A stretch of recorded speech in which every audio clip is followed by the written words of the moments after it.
মার্কিন প্রেসিডেন্ট নির্বাচনে গত ৫ নভেম্বর ভূমিধস জয় পান রিপাবলিকান প্রার্থী ডোনাল্ড ট্রাম্প। আগামী জানুয়ারিতে নতুন প্রেসিডেন্টের দায়িত্ব নিতে যাচ্ছেন তিনি। এরই মধ্যে ট্রাম্প শুরু করেছেন মন্ত্রিসভা গঠনের কাজ।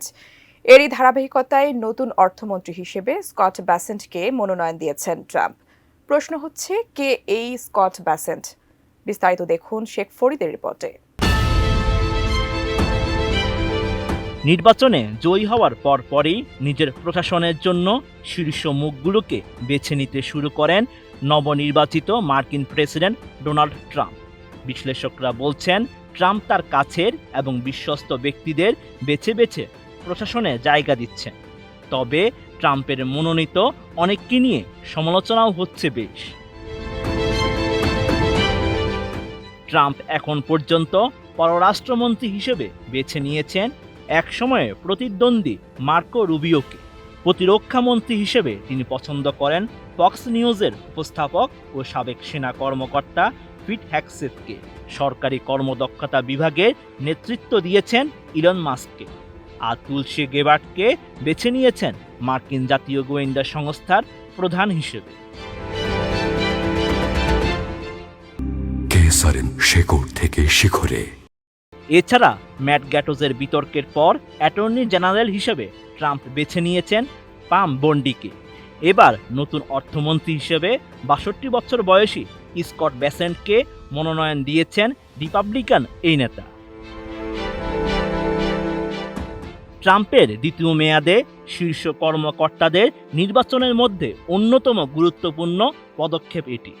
দেশের অভ্যন্তরে কর কমানো ও শুল্ক আরোপের ভিত্তিতে গঠিত একটি অর্থনৈতিক এজেন্ডা বাস্তবায়নের জন্য স্কটকে মনোনীত করা হয়েছে।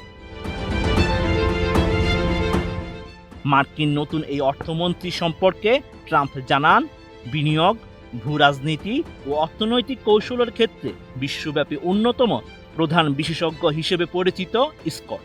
ট্রাম্পের আশা, তিনি যুক্তরাষ্ট্রের জন্য একটি নতুন স্বর্ণযুগ আনতে সাহায্য করবেন এবং বৈশ্বিক অর্থনীতিতে ওয়াশিংটনের অবস্থানকে আরও শক্তিশালী করবে।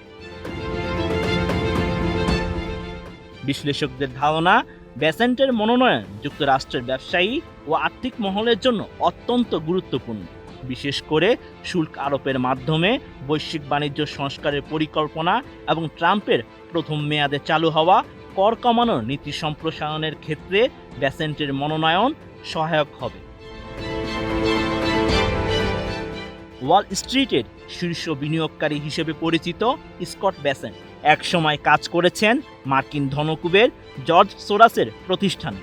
৬২ বছর বয়সী স্কট ব্যাসেন্ট দক্ষিণ ক্যারোলিনার বাসিন্দা।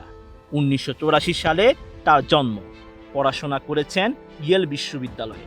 ২০১৫ সালে $২০০ কোটি বিনিয়োগ করে তিনি নিজের হেজ ফান্ড গঠন করেন। এছাড়া বিনিয়োগকারী সংস্থা কি স্কয়ার ক্যাপিটাল ম্যানেজমেন্টেরও প্রতিষ্ঠাতা Scott Bessent. Sheikh Farid, ATN news.